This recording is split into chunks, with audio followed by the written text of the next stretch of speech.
Good morning, Covington. This is Mr. Heaton, and I will be doing the seventh habit, Synergize. Sleepy Sophie. One sunny day at Mountainville Elementary, while Miss Hoot was teaching about the letter Z, Sophie fell fast asleep.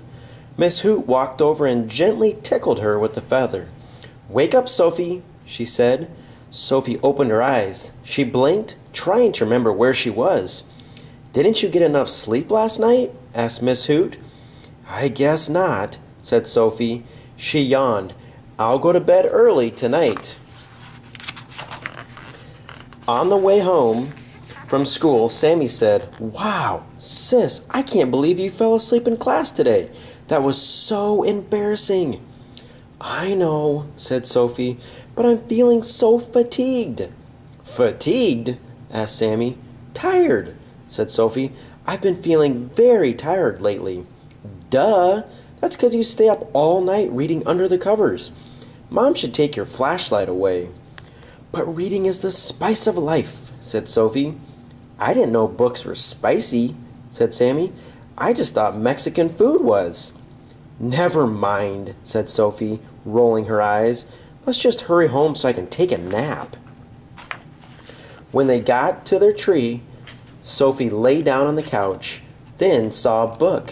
She just had to pick it up. Knock, knock. Lily was at the door. "Want a color?" she asked.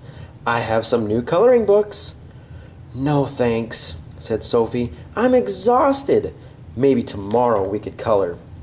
"Okay," said Lily. "I'm off to Allie's." After Lily left, Sophie picked up her book again. Sophie sighed. Jumper was at the door. "Want to ride bikes?" he asked. "No, thanks," said Sophie.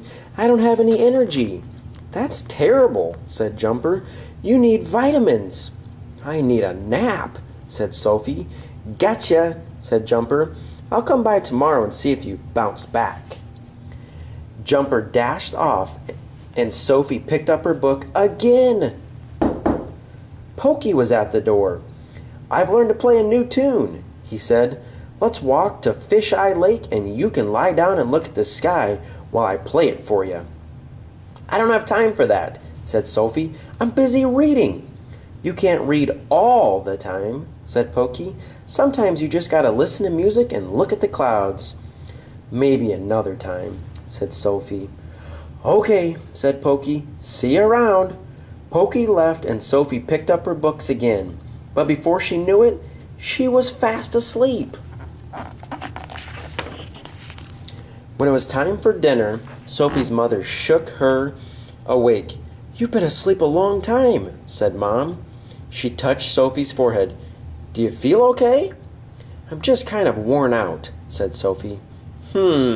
Said Mom. "I think you're spending too much time reading. Reading is a great thing, but you need balance in your life. You need to find things that don't just have to do with your mind." "What else is there?" asked Sophie. "There's your heart, your body, and your soul," said Mom. "Tell me more," said Sophie. "Well, you see, you use your heart when you play with your friends," said Mom. "And my body?"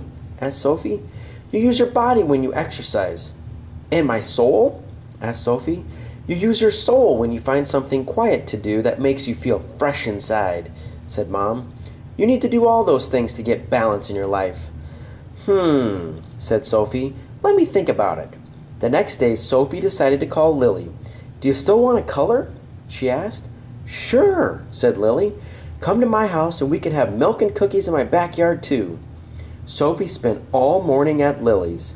When it was time to leave, she said, "It was really fun being with you, Lily. You're a good friend, and you made my heart feel good too." Later that day, Sophie went to Jumper's house. "My body needs exercise," she said. "Do you want to ride bikes now?" Oh yeah, said Jumper. "Let's ride." After Sophie and Jumper biked around Seven Oaks, Sophie said, "Thanks, Jumper. I really enjoyed the workout. My body feels better, and I feel balance coming into my life. Let's do this again sometime." "Awesome," said Jumper. "Now I have to think of something good for my soul," thought Sophie. I want to listen to music and watch the clouds. Where's Pokey?" Sophie found Pokey lying in his hammock. "I'm ready to go to the lake and hear your new tune now," Sophie said. When they got to Fisheye Lake, Pokey played his harmonica. Sophie lay in the grass and looked at the clouds. She let her mind drift. She thought about butterflies. She thought about flowers. She thought about going home. "Thanks, Pokey," she said. "Your music was good for my soul, but now I have to go." After Sophie got home, her mother asked, "How was your day?" "Balanced," said Sophie. "I used my heart when I colored with Lily. I used my body when I biked with Jumper, and I listened to Pokey's music with my soul. I'm feeling much better. But now I need to relax." "Relax how?" asked Mom. "It's time to use my mind again," said Sophie. "I think I'll go read a book."